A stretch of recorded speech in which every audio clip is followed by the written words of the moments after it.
Imagine finding out you're being erased from your own life, while you're still carrying the child that was supposed to bind that life together. That's exactly what happened to Elena Whitfield. 7 months pregnant. Locked out of her own dining room. Watching through a cracked door as her husband held another woman's hand at the head of the table where her seat used to be. Nobody in that room knew the woman standing in the hallway was about to become the most dangerous person in it. Because nobody at that table knew who her godfather was. 3 years earlier, Elena Whitfield had everything a magazine spread would call a fairy tale. A husband, Julian Cross, heir to Cross Maritime Holdings, a colonial house in the hills above the harbor, and a wedding photographed by a man who normally shot celebrities. What the photographs didn't show was how the marriage started. Elena wasn't from money. She'd met Julian while managing logistics for one of his father's shipping contracts, and for 2 years, that difference didn't seem to matter. Julian called her the only smart decision I ever made. His mother, Diane Cross, called her something else entirely, in private, to anyone who'd listen. A gold digger. A liability. A woman who'd climbed rather than arrived. Elena heard about it secondhand for years and let it go. She had Julian. She thought that was enough armor. Then she got pregnant, and the armor started to rust. It began small. Julian working later. Canceling the nursery consultation twice. A new name appearing in his calendar, R. Delgado, Consulting, for meetings that ran past midnight. Renata Delgado was the consultant Diane Cross had personally introduced into Cross Maritime's marketing division 8 months earlier. 29, magnetic, the kind of woman who remembered which wine you liked after one dinner. She was also, though nobody said this part out loud yet, dating Diane's oldest friend's nephew, until she wasn't, and until Julian's late nights started lining up suspiciously well with her schedule. Elena noticed. Elena said nothing. Pregnant women get told they're hormonal when they raise real concerns, and Elena had learned that lesson from Diane Cross more than once. By her 7th month, she stopped being invited to things. Not directly. Nothing so clean. Dinners ran late before she arrived. A charity gala got moved to a different night, one she wasn't told about until the pictures hit a society page, Julian's arm around Renata's waist, captioned Julian Cross and companion.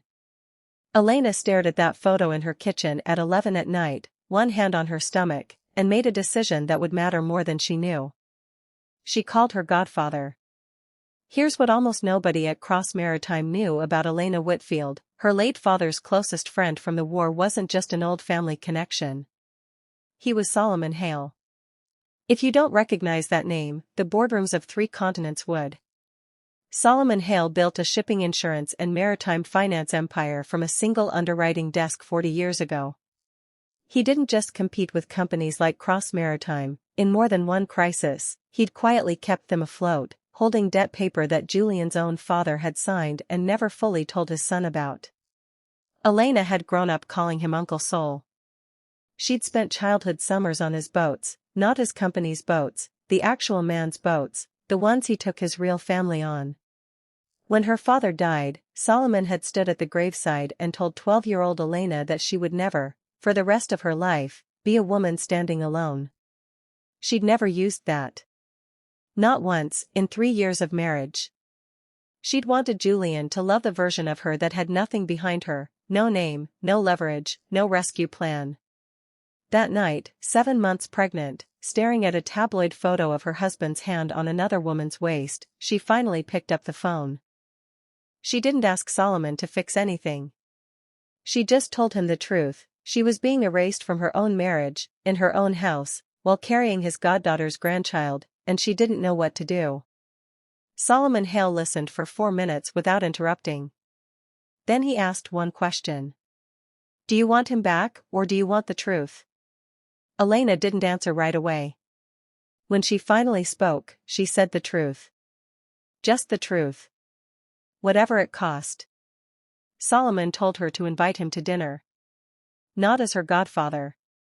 As a guest. Let Julian and his mother think it was a courtesy visit, an old family friend passing through. Say nothing else. Elena agreed, not knowing that Solomon was already 12 hours from boarding a private flight, or that he'd spent the previous 40 minutes on the phone with his own legal counsel, quietly pulling every piece of paper Cross Maritime had ever signed with his firm. The dinner was scheduled for a Friday. Diane Cross, thrilled at the idea of impressing a man whose name opened doors even she couldn't open, insisted on hosting it herself, at the Cross family house. Elena's house. Which is how, 4 days later, Elena Whitfield found herself standing in the hallway of her own home, listening through a half-closed door, watching her husband seat another woman in her chair. Diane had done it deliberately. Everyone in that dining room would later remember the exact sentence she used, walking Renata to the head of the table. "You'll sit here, dear, it suits you better than it ever suited her." Julian hadn't corrected his mother. That was the detail that broke something in Elena that 4 days of humiliation hadn't managed to break, not the seating chart itself, but her husband's silence while it happened. She almost turned around and left. Almost let them have their dinner, their performance, their pretend family with the pregnant wife conveniently absent. Then the front door opened, and Solomon Hale walked in.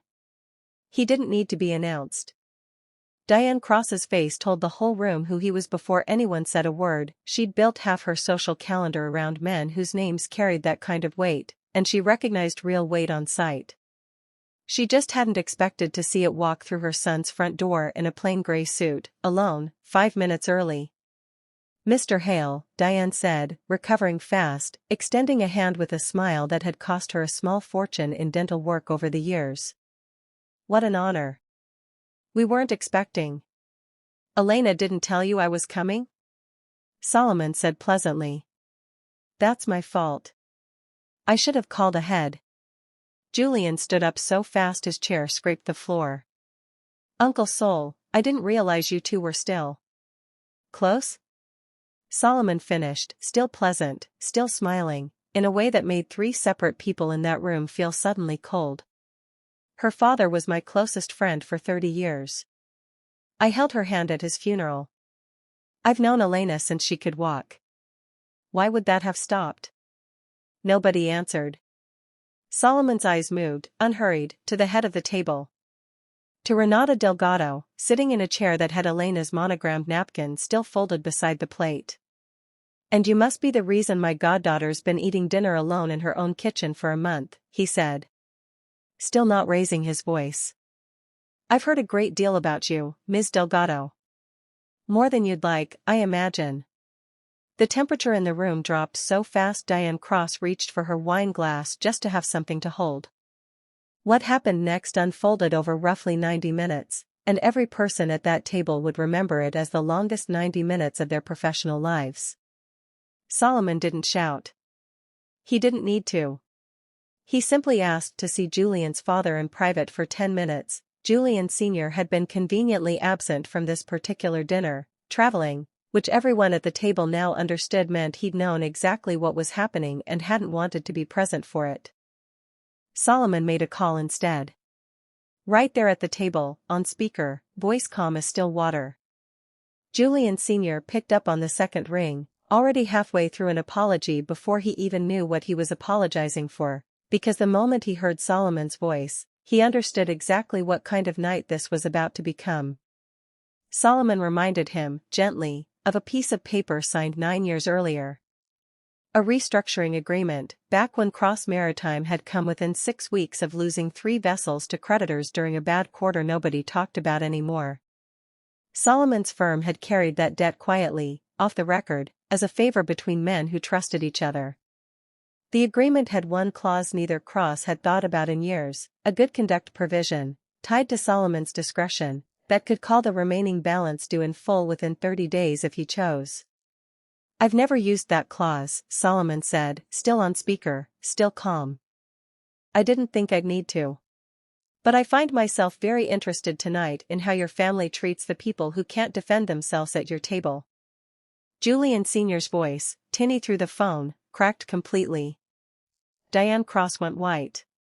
Renata Delgado, to her credit, had the sense to quietly excuse herself to the bathroom and never came back to the table. By morning, she'd resigned her position at Cross Maritime by email and left the city within the week, understanding faster than anyone else in that room that she'd attached herself to a family about to implode.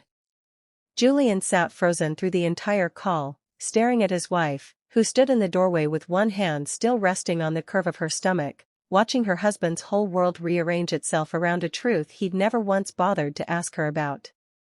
When the call ended, Solomon turned to Julian directly, and for the first time that night, his voice lost its patience.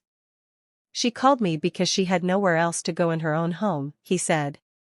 "Not because she wanted this. Elena has never once, in 3 years, asked me for a single thing. She wanted to love you as a man, not as a name attached to money. You made her regret that." Julian tried to speak. Nothing came out that sounded like an actual defense, because there wasn't one. Elena didn't stay for the rest of the conversation. She'd heard everything she needed to hear standing in that doorway, and she walked out to the car Solomon had waiting, and let herself finally cry, not from weakness, but from the strange, exhausted relief of finally being seen by someone in that house. The fallout took about 6 weeks to fully settle. Julian Sr. spent the better part of a month personally negotiating with Solomon's legal team to avoid the debt being called, ultimately restructuring the agreement under considerably less favorable terms, a cost that, insiders would later say, ran into 8 figures and effectively ended any expansion plans Cross Maritime had for the next several years. Diane Cross's social calendar, remarkably, emptied itself within a season. People who'd fought for invitations to her dinners suddenly discovered other engagements. It's remarkable how fast a reputation can hollow out once the right person stops smiling at you in public. Julian did try to make it right. He showed up at the house, Elena's house now, in every sense that mattered, with her name added to the deed within the month at Solomon's quiet insistence, with flowers, with apologies, with the kind of desperate sincerity that only shows up after a man realizes exactly what he's lost. Elena let him say his piece. She didn't scream. She didn't need to. "You didn't lose me because of Renata," she told him, standing in the same doorway she'd once stood crying in. "You lost me the moment you let your mother put another woman in my chair and said nothing. I could have forgiven a mistake. I couldn't build a life on your silence." She filed for divorce 2 weeks after their daughter was born.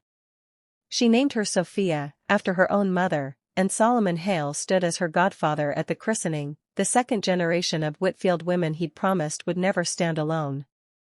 Julian sees his daughter on a schedule now, court-ordered and carefully supervised in the early years, slowly loosening as trust rebuilds, if it ever fully does.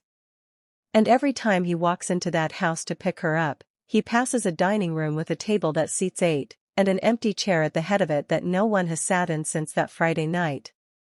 Some houses remember exactly who was disrespected inside them. That one certainly does. Elena Whitfield never wanted to be the woman who called in a favor to save her marriage. She wanted, more than anything, to be loved for exactly who she was without a name behind her. What she learned instead is a harder, quieter lesson, that the people who truly love you protect your seat at the table even when no one's watching, and the ones who don't were never really yours to keep. If this story moved you, you already know what to do. Subscribe, follow, and tell us in the comments, would you have made that phone call sooner, or waited as long as Elena did?